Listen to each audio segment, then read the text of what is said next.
doon que ni ànduma si li Bara Dolly def parce que régime Macky Sall seen politique ànduma ci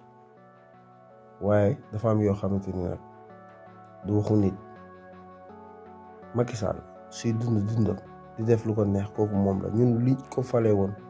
du ay problème mu jigéen wala problème na defar réew mi na ñëpp gis seen bopp si réew mi leneen lu muy def ñun ñëpp ay nit lañu intéressé wuñu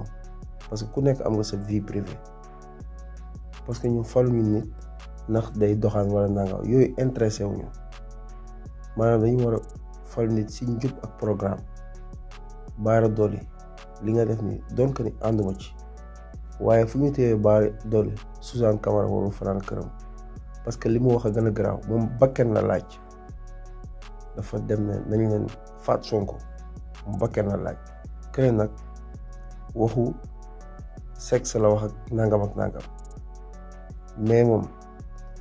buñ ko tegee si yoon rek di yoon Suzanne Camara it warul fanaan këram